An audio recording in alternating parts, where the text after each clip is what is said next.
Breaking: Saudi Crown Prince Mohammed bin Salman, known globally as MBS, has just exposed what he calls a betrayal.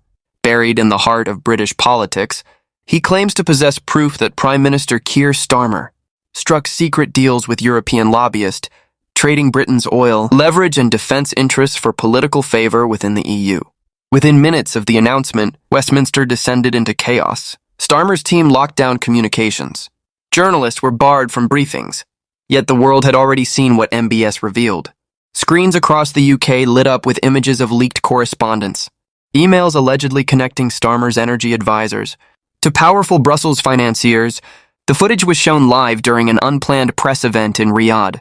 Cameras flashed as MBS stood before a screen filled with British government seals. His voice was calm, but every word felt like a blade measured. Deliberate, devastating. You cannot claim moral leadership while lying to your people. When he declared Britain deserves honesty, the world deserves truth within seconds. That clip dominated every feed from London to Washington. The British establishment froze. No one knew what was real, what was manipulated, or who had betrayed whom. Yet one thing was undeniable. Something inside Starmer's government had cracked. The streets of London buzzed with disbelief. The BC scrambled to verify the claims. While Sky News reported unprecedented diplomatic shock, opposition MPs demanded emergency hearings. Even Labour insiders whispered that the documents looked disturbingly authentic amid this chaos. Silence fell over number 10. Starmer appeared nowhere for nearly 6 hours. The Prime Minister's official channels went dark. That silence spoke louder than words. That then came the leaks. An anonymous insider released fragments of emails, allegedly written by a senior aide, confirming that discussions with EU lobbyists about energy adjustment mechanisms had taken place. Outside formal oversight, one message read, "Downing Street must keep the Saudis neutral until Q4. MBS cannot find out." The tone was panicked.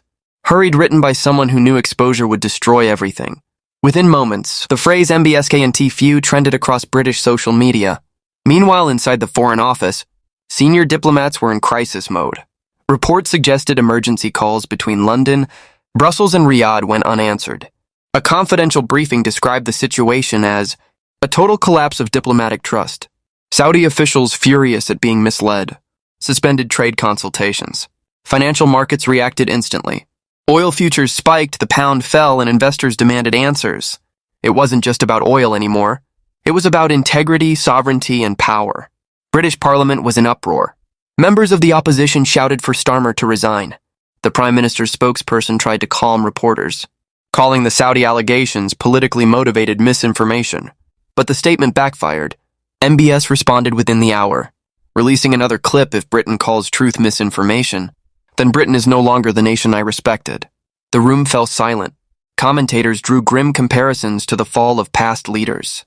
Moments when power eroded not because of defeat, but because of deception. Analysts reminded viewers that Starmer had built his image on law, order, and moral clarity.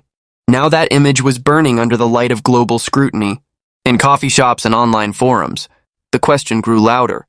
Had the Prime Minister traded national sovereignty for influence abroad, or was this a calculated strike from a foreign power, seeking revenge for Britain's earlier criticism of Saudi reforms? Outside Buckingham Palace, protesters gathered by the hundreds, waving signs that read, "Not in our name," and "Who really runs Britain?" The air crackled with anger. Suspicion and disbelief. Royal aides, caught off guard, reportedly briefed King Charles on potential risk to the diplomatic stability. Even the Crown could sense it. The United Kingdom stood at the edge of something vast and uncertain. Every minute brought new revelations. News outlets scrambled to confirm a set of documents, allegedly proving that Starmer's energy secretary had accepted an invitation to a private EU conference funded by an oil consortium. Footage surfaced of her arriving at Brussels airport. Under discreet escorts, Analysts on GB News called it the most dangerous political exposure since the Iraq dossier. Others feared it might be worse, because this time the accusation wasn't about war or ideology, but corruption wrapped in hypocrisy, and still Starmer remained silent. That silence became its own scandal. Journalists described it as a vacuum of leadership. Members of his cabinet began to distance themselves publicly. Chancellor Rachel Rees reportedly refused to attend a Downing Street meeting, citing serious concerns about transparency. Insiders whispered of resignations, crisis teams, and a growing sense that this could be the end of the Starmer government. By late afternoon, pressure mounted on the intelligence agencies to verify whether MBS's materials had been hacked or stolen from within the British system. The possibility of internal betrayal shook Whitehall to its core. Could someone inside know? 10 have leaked classified information to the Saudis. Or had MBS intercepted something the British never meant to see?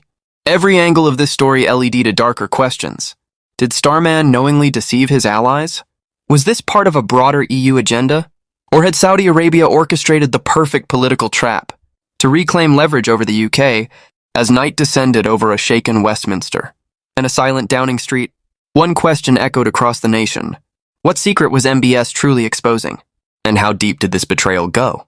Britain was no longer debating whether the story was true. It was watching it explode in real time. The Saudi leak had shifted from suspicion to certainty. Newsrooms from the Times to Al Jazeera released parallel reports, verifying fragments of the emails. The pattern matched, the tone matched, and the signatures matched. It was Starmer's own foreign policy office.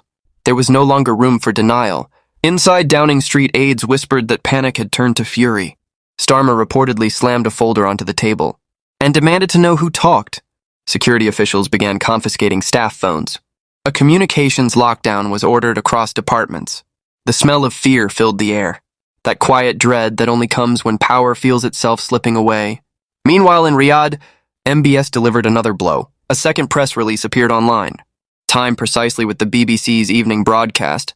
It revealed excerpts from confidential trade memos, describing how Starmer's ministers allegedly discussed temporary compliance, adjustments to EU oil tariffs, effectively granting European buyers discounts that undercut Saudi exports. In plain terms, the British government had been playing both sides, publicly courting Gulf allies, while secretly bolstering European deals behind closed doors. When that story broke, the impact was instant. The pound fell further, the markets bled, and the business elite, once Starmer's quiet supporters, began to whisper that the grown-up in the room was no longer in control. MBS's timing was surgical. Each leak seemed designed not only to expose, but to humiliate. It wasn't just about policy anymore. Said it was about dominance. The message from Riyadh was clear. You do not deceive the kingdom and walk away unscathed. And yet the real shock came from within. At 9 p.m., a senior Labour MP, one of Starmer's earliest allies, resigned live on air. His voice trembled as he read his statement. I cannot in good conscience serve a government that has deceived both Parliament and our allies. The resignation sent shockwaves through the Labour benches. Journalists described it as the beginning of the end. Within an hour, 2 more MPs followed. Then a fourth, then the Chancellor herself. Rachel Reeves vanished from public view. Her office lights remained on late into the night, but no one answered the door. The next morning, London woke to a capital on edge. Newspapers screamed with headlines. Starmer's secret deals the files Saudi Arabia leaked. Talk radio hosts played MBS's speech on loop, dissecting every word like prophecy. Across social media, a new question dominated the feeds. Was Britain still sovereign, or had it become a pawn of foreign power? King Charles was briefed early that morning. Palace sources described his reaction as grave, measured but deeply unsettled. The monarch had spent decades defending Britain's global dignity, and now before his eyes, the government's credibility was disintegrating. Under the weight of its own secrecy, courtiers debated whether the king should intervene or stay silent. But silence had already become the nation's curse. That afternoon, the Saudi embassy released one final warning, a 15-page dossier titled Truth and Trade, the real face of Britain's energy politics. It alleged that Starmer's team had manipulated energy policies to favor EU investors in exchange for quiet, financial backing during his leadership campaign. The evidence was unverified, but the damage was absolute. Trust once broken does not heal for the British public. It was more than scandal, it was betrayal. People who once saw Starmer as the voice of law and fairness now watched him drown in the same corruption he had promised to clean. Commentators compared it to a Shakespearean tragedy. A leader undone not by enemies, but by ambition. He wanted to be Europe's statesman. One analyst said, and in doing so, he forgot how to be Britain's prime minister. Within 24 hours, Parliament was on fire. Opposition leaders demanded an emergency vote of no confidence. Protesters filled Whitehall, chanting resign and return Britain to the people. The scenes resembled a country in revolt. Police formed barriers, journalists swarmed. Amid the chaos, an anonymous email leaked to major outlets, claiming to contain transcripts of Starmer's private call with EU trade commissioners. The voice on the recording, if genuine, said one line that would echo across history. We'll manage the Saudis quietly. They don't need to know everything. That sentence shattered what little remained of his defense. The illusion of control vanished. World leaders began to distance themselves. Washington issued a neutral statement, urging stability and transparency. The European Commission refused to comment. And in Riyadh, the MBS smiled during a televised interview and simply said, "When Britain remembers honor, we will talk again." It was a sentence that cut through every excuse, every spin, every defense. Inside, number 10 aides described a prime minister haunted by silence. For hours, he sat behind closed doors, staring at the same documents that had once promised power.